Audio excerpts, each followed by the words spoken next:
ఈ కార్యక్రమాన్ని సమర్పిస్తున్న వారు MDH గరం మసాలా. ఆరోగ్యం ఇంకా న్యూట్రిషన్ దొరికే బాడీ స్ట్రాంగ్ గా అవుతుంది. కొంచెం తింటే కడుపు నిండా డైజెషన్ బాగా అవుతుంది. MDH సోయా టీ అసలైన ప్రోటీన్. MDH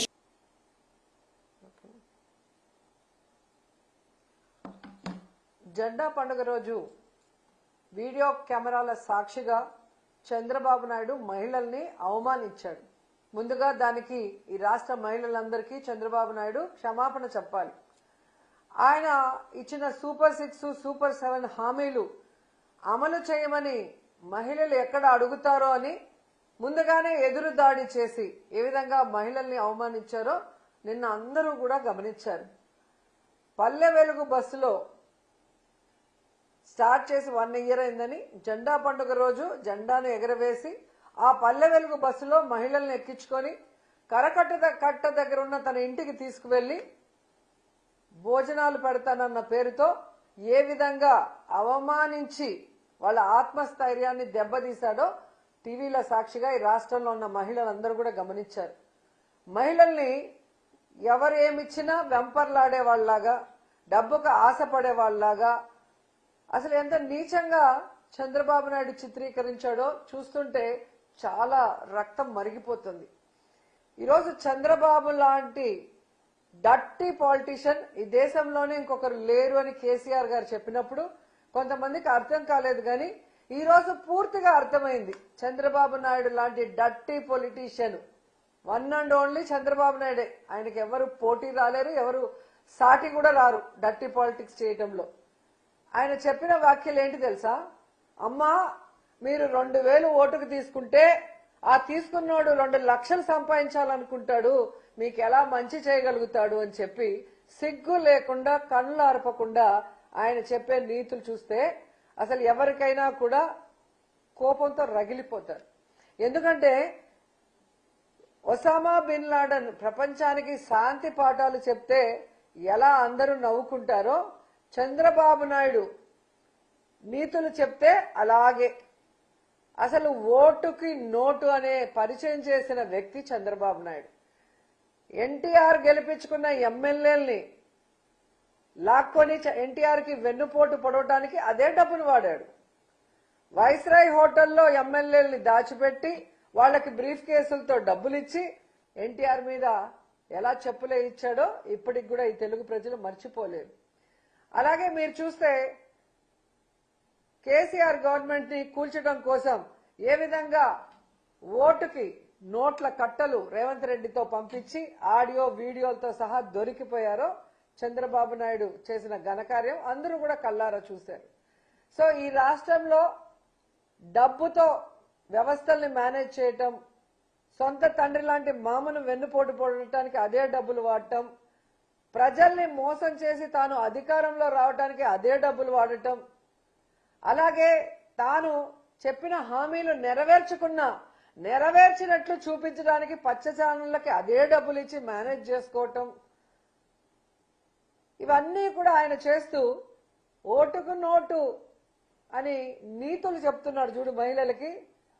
అది చంద్రబాబు నాయుడు గొప్పతనం. తప్పులన్నీ చంద్రబాబు నాయుడు చేస్తాడు, కానీ నిందలు ఎదుటి వాళ్ళ మీద వేయటానికి ఏ మాత్రం కూడా సిగ్గుపడడు. ఈరోజు క్లియర్గా నేను చంద్రబాబు నాయుడు గారిని అడుగుతున్నాను. చంద్రబాబు నాయుడు గారు, మీకు 2 ఎకరాలు ఉందని అందరికీ తెలుసు, ఈ రాష్ట్రంలో ఉన్న వాళ్ళందరికీ. ఆ 2 ఎకరాల్లో 1 ఎకరా మీ తమ్ముడికి పోతుంది. మరి 1 ఎకరాతో రాజకీయాల్లోకి వచ్చిన మీరు ఈరోజు 1,00,000 కోట్లకి ఎదిగారు అంటే ఇదే విధంగా దోచుకొని ఎదిగారని మీరు ఒప్పుకుంటున్నారు కదా. మరి మీ మీద ఎంక్వైరీ చేసి మిమ్మల్ని ఏం చేయాలో ఒకసారి మీరు చెప్పండి. ఈరోజు మీరు, లోకేష్, మీ మంత్రులు, మీ ఎమ్మెల్యేలు మేము డబ్బులిచ్చి ఓట్లు కొనుక్కున్నాం కాబట్టి మేము మీకు ఏ వెల్ఫేర్ చేయము, ఏ డెవలప్మెంట్ చేయము, ఈ రాష్ట్రాన్ని దోచుకుంటాము, మా ఎమ్మెల్యేలు దోచుకోవడానికి పూర్తిగా సహకరిస్తాము అని చెప్పడం నిజం కాదా? నగిరి నియోజకవర్గంలో భానుప్రకాష్ ఏ రోజు పిల్లికి బిచ్చం పెట్టినోడు కాదు. ఒక పేదవాడికి ఒక స్కూల్కి ఒక ఫీజు కట్టేదో, ఒక హాస్పిటల్కి ఒక బిల్లు కట్టిందో, ఎవరికైనా ఒక చిన్న హెల్ప్ చేసిన వాడు కాదు. కానీ ఈరోజు తన హక్కు అన్నట్టుగా ఇసుక నుంచి గ్రావెల్ నుంచి, కంకర్ నుంచి, గ్రానైట్ నుంచి ఏ విధంగా దోచుకుంటున్నాడో పట్టపగలే పోలీసుల కళ్ళుండి చూడలేకపోతున్నారు. Revenue department కళ్ళుండి చూడలేకపోతున్నారు. ప్రజలు నోరు కొట్టుకుంటున్నారు. ప్రజల సొమ్మంతా దోచుకొని తమిళనాడుకి, కర్ణాటకకి పంపిస్తున్నాడు అంటే మీ యొక్క సహకారమే కదా. ఇప్పుడు చెప్పినట్టుగా 2,000 ఇచ్చాం, మేము 2 లక్షలు, దానికి ఒక ఓటుకి 2 లక్షల లెక్కన మేము దోచుకుంటాం అన్నట్టు. ఇంతకన్నా సిగ్గుచేటుందా? ఇంతకన్నా వ్యవస్థల్ని భ్రష్టు పట్టించే నాయకుడు చంద్రబాబు నాయుడు కన్నా ఇంకొకరు ఉన్నారా అని నేను అడుగుతున్నా. ఈరోజు మహిళల్ని మాట్లాడుతున్నారు మీరు, సిగ్గుండాలి మీకు. ఎలక్షన్లప్పుడేమో అమ్మ, చెల్లి, తల్లి అని చెప్పి కాళ్ళు పట్టుకుంటారు, చేతులు పట్టుకుంటారు. ఓట్లు వేసిన తర్వాత అదే మహిళల్ని ఆగస్టు 15 రోజు పిలిచి మరీ అవమానించడం ఎంతవరకు సమంజసం? ఖచ్చితంగా చంద్రబాబు నాయుడు, ఆయన పార్టీ మొత్తం కూడా మహిళలకి క్షమాపణ చెప్పాలని కూడా డిమాండ్ చేస్తున్నాం. ఈరోజు మీరు చూస్తే చంద్రబాబు నాయుడు, లోకేష్, వాళ్ళ మంత్రులు, ఎమ్మెల్యేలు, పార్టీ నాయకులు ఇంతవరకు మేము డబ్బులు ఇవ్వకుండా ఎలక్షన్ చేశాం, 2029లో కూడా మేము ₹1 కూడా ఎలక్షన్ కి ఖర్చు పెట్టము అని చెప్పి ప్రమాణం చేయగలరా? చేసిన ప్రమాణం మీద నిలబడగలరా? ఎందుకంటే ఈ రాష్ట్రంలో రాజకీయాల్ని డబ్బుమయం చేసిన వ్యక్తి చంద్రబాబు నాయుడు. పక్క పార్టీలో గెలిచిన వాళ్ళని క్యాంపుల పేరుతో డబ్బు కొని తరలించిన వ్యక్తి చంద్రబాబు నాయుడు.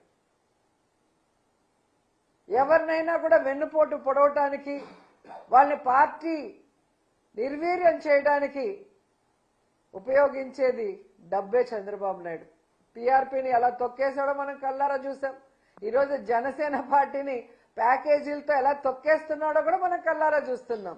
తన రాజకీయ భవిష్యత్తు కోసం ఎవరినైనా నోటుతో తొక్కేయడం చంద్రబాబు నాయుడుకి అలవాటు. కాబట్టి పచ్చకామెరలోడికి లోకమంతా పచ్చగా ఉంటుందని పాపం అక్కడికి వచ్చిన అమాయకమైన మహిళల్ని మీరు మోసగత్తెలు, మీరు డబ్బులకు అమ్ముడుపోయి ఓట్లేశారు, మీరు డబ్బులు తీసుకున్నారు కాబట్టి ఇప్పుడు మీకేం చేయట్లేదు ఎమ్మెల్యేలు అని చెప్పి సిగ్గు లేకుండా ఒక ముఖ్యమంత్రి స్థాయి వ్యక్తి చెప్పడం అనేది దిగజారుడుతనమని కూడా ఈ సందర్భంగా తెలియజేస్తున్నా. ఓటుకు నోటని నీతులు చెప్పడం కాదు, ముందు నువ్వు ఇచ్చిన హామీలను నెరవేర్చమని చెప్పి చంద్రబాబు నాయుడిని హెచ్చరిస్తున్నాం. ఏదైతే మహిళలకు నువ్వు చెప్పావో 50 ఏళ్లకే ఎస్సీ, ఎస్టీ, మైనార్టీ వాళ్ళకి మీరు పెన్షన్ ఇస్తామన్నారు కదా, అది ముందు ఇవ్వండి. 10 లక్షల వరకు 0 వడ్డీకి రుణాలు ఇస్తామన్నారు కదా, అది ముందు ఇవ్వండి. ఆడబిడ్డ నిధి కింద 18 ఏళ్లు నిండిన ప్రతి ఒక్కరికి డబ్బులు ఇస్తా అన్నారు కదా, అది ముందు ఇవ్వండి.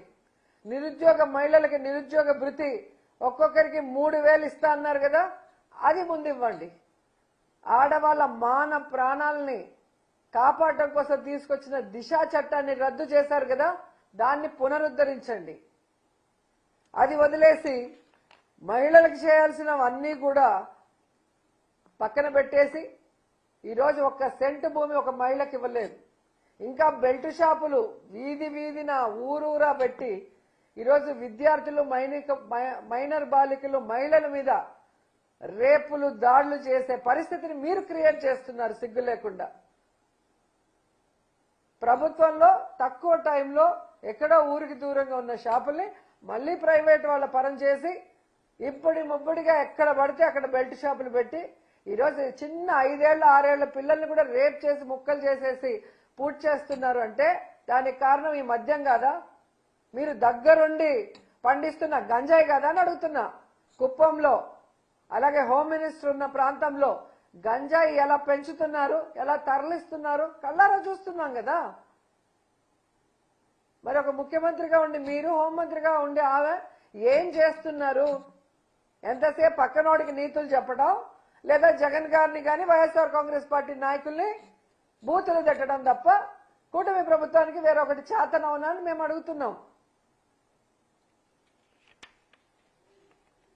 ఈరోజు మీరు అధికారంలోకి వచ్చిన తర్వాత మీరిచ్చిన ఈ సూపర్ 6, సూపర్ 7 పథకాల కింద మీరు ఇవ్వాల్సిన డబ్బులు 2,40,000 కోట్లు వెల్ఫేర్ ద్వారా.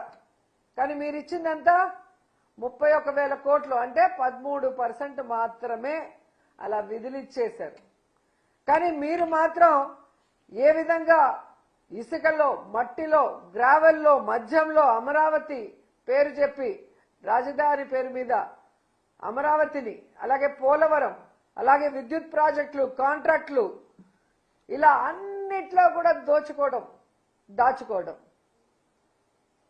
ప్రజల డబ్బుతో ఫ్లైట్లు వేసుకొని ఫారిన్కి వెళ్తారు, కానీ ఎక్కడికి వెళ్తారో ఎవరికి తెలియకుండా సైలెంట్గా వెళ్తారు. ఇక్కడ దోచుకున్న డబ్బు అక్కడ దాచుకోవటం, ఎక్కడ దాచుకున్నారో ఎవరికి తెలియకుండా.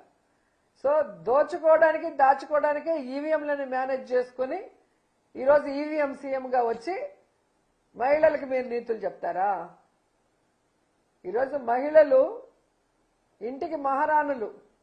మొగుడు 1,00,000 తెచ్చినా, 50,000 తెచ్చినా, 5,000 తెచ్చినా, 1,000 తెచ్చినా కష్టపడి ఆ కుటుంబాన్ని దాంట్లోనే వాళ్ళు గుట్టుగా గౌరవంగా బ్రతికే వాళ్ళు.